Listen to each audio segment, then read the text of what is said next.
So the new Ghostbusters is out, and despite all the hype about it being the nexus point that will decide the fate of feminism, it was just a movie, and it was fine.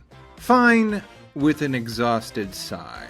It was a very modern comedy produced by a very modern Sony Pictures, and it featured all the earmarks of such, which plague man and woman alike. Like a really unnecessary amount of bodily function jokes. Stuff went everywhere, by the way, in every crack. Very hard to wash off. And I know, the original had the ghost job, but I think that was kind of an outlier to a lot of other character and situational driven comedy. There's also a few too many pop culture references. I combined a couple of Swayze. Oh, you know what was a good one? Roadhouse. I love Roadhouse. And they do that thing where they stretch out the joke by explaining it, and then adding little stingers on it after a couple pauses, like what I'm doing now. And Chris Hemsworth is an obnoxious idiot. He is so dumb and annoying, I was waiting for it to be revealed that he was possessed by a ghost. And not just like in the trailer, I mean like the whole time. Can I ask why no glass? They just kept getting dirty, so I took them out. And I know these are some very talented actresses and actors who did their best and had fun with it, but I think they may have been handed an underdeveloped script tailored to track well. But I think the biggest stick in my crawl is Ronan North, the villain, asking the Ghostbusters to choose his Destructor form, which was something they did in the original. Choose the form of the Destructor. But permit me to escort you on this big nerd journey about the difference between that scenario and this one, and how it completely ruined my childhood. No, but seriously, it's kind of bad. So what exactly is a Destructor form, and why do I think it's so important to the series? Well, in the original Ghostbusters, Gozer, the interdimensional entity that comes to rip our world asunder, first appears as a new wave aerobics instructor. It's a girl. I thought Gozer was a man. It's whatever it wants to be. And after a few quick warm-ups, she disappears, and a voice, possibly another form of Gozer, instructs the Busters to choose the form of the Destructor. Choose the form of the Destructor. As you know, Ray thinks of the fictional Stay Puft Marshmallow mascot, and Stay Puft appears in one of the most iconic scenes of the franchise. You see, this is irony done right. There's actually a brilliant, even though a little confusing bit of commentary from the Ghostbusters comics, how Ray lucked out by giving Gozer this large but slow body. And we never really see what kind of regenerative powers Stay Puft has, but I think the army might have a shot at napalming this guy into s'mores. Point is that this was actually set up as a recurring ritual, the way Gozer invades other dimensions, by making his victims choose the way they're gonna die. Gozer the Traveler. He will come in one of the pre-chosen forms.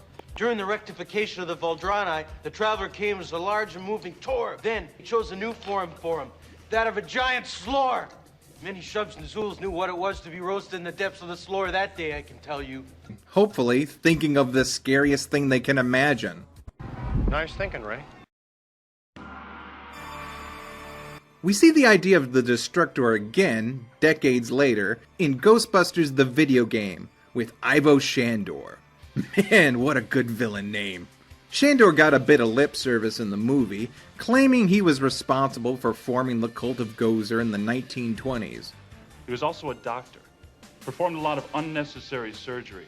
After the First World War, Shandor decided that society was too sick to survive. Shandor would have been a good villain for this movie. He was apparently deeply disturbed by the atrocities of the Great War. But instead of actually using his genius to do something constructive, his motivation is, things are bad, and I'm gonna make them worse because I don't like the way things are going. And he wasn't alone. He had close to 1,000 followers when he died. They conducted rituals up on the roof.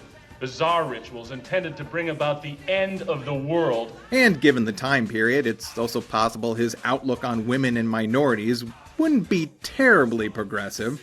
In the video game movie, along with the interdimensional antenna that was Dana's apartment building, Shandor also renovated major landmarks across the city. The Cheswick Hotel, the New York Public Library, and the Museum of Natural History. each one secretly converted to a shrine, created to harness the PKE of the city's ghost population, basically turning the city into one giant battery. But despite all his work and a legion of the city's most powerful and wealthiest followers, Shandor never managed to bring Gozer into our world, at least in his lifetime. Apparently, the energy gathered by Dana's apartment building was just enough to let Gozer's minions squeeze into our world.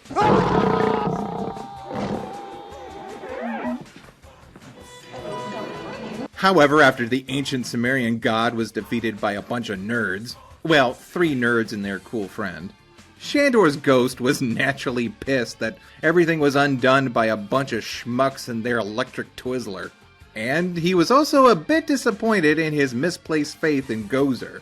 How he earned the title the Destroyer is beyond me.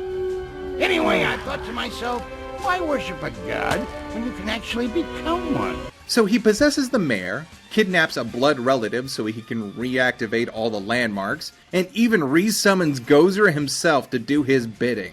Also, he can gather enough energy to ascend to a Destructor form.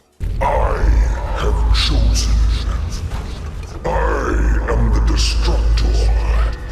I am the Architect. See, we came back to it. My point is that a Destructor form isn't this well-known or even often used convention of the Ghostbuster mythos, but it's one that carries a lot of weight to it. Weight that feels absent in this new Ghostbusters. In order to summon a Destructor form, 2 demons need to possess human hosts and bang so hard that it busts a hole in reality, so an interdimensional deity can just walk right through. Or a mad doctor needs to spend decades sacrificing innocent lives in order to power a citywide doomsday engine of ancient and eldritch design. This Rowan guy also plans to bring about the apocalypse and rule as some kind of ghost king. How?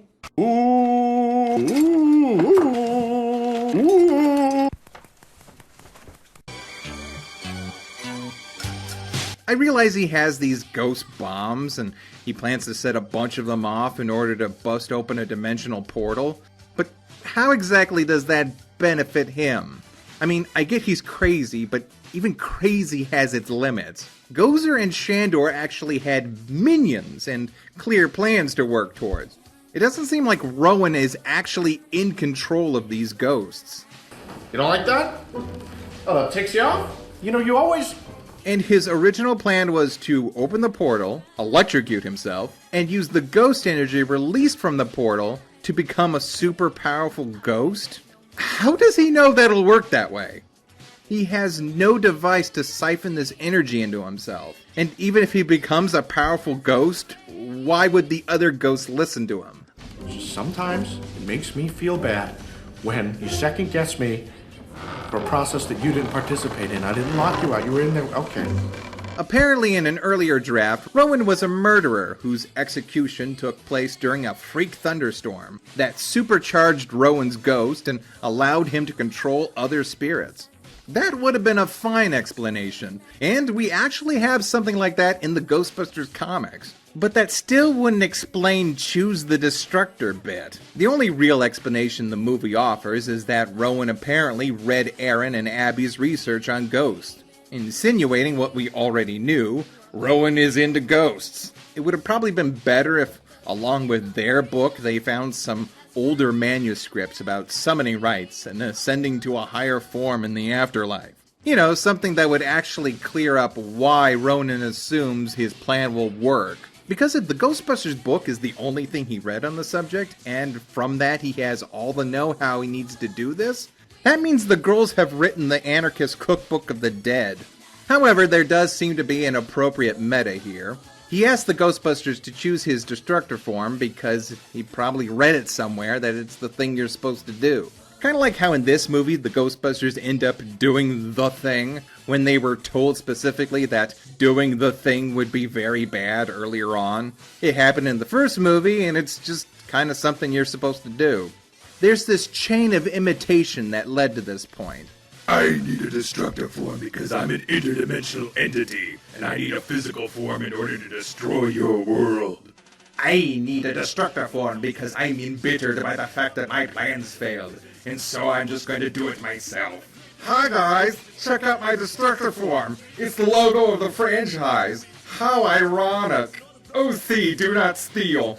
Which, if I had to sum up the biggest problem I have with the movie, it's a distinct lack of mysticism that's been a hallmark of the series. You're right, no human being would stack books like this. The idea that the Ghostbusters have stumbled upon something that's way bigger than themselves. I mean, I kind of like the idea of a human villain and screwing around with things you don't understand, but, I mean, ancient god, cult leader who tried to summon the ancient god, random guy in a basement. Milk cartons are not cardboard! Even Vigo was a creepy head in a painting that controlled a river of mood slime. But all in all, at the end of the day, this is by far not the worst thing to come out of the Ghostbusters franchise. And when it comes down to the Destructor, I think the animated series committed the cardinal sin when they brought back Stay Puft Marshmallow Man for an episode. Are you creeps nuts? Don't you remember what he did to this city the last time? Yeah, and he's all better now, we think. Really? The extra-dimensional demon that planned to wipe out all life on the planet is all better now. You guys are all just the best of friends now.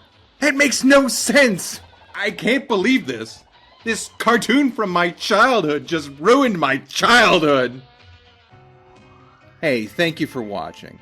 If you enjoyed it, feel free to like and subscribe. And also feel free to check out my DeviantArt, where you can find the title card for this episode. And if you're feeling generous, consider becoming one of my Patreons.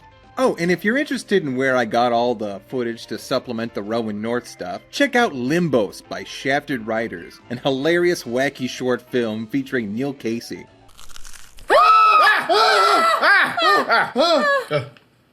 Seriously though, you should really hear about this tragedy. You guys blew me off yesterday. It was rude. Where the hell was this guy during the movie?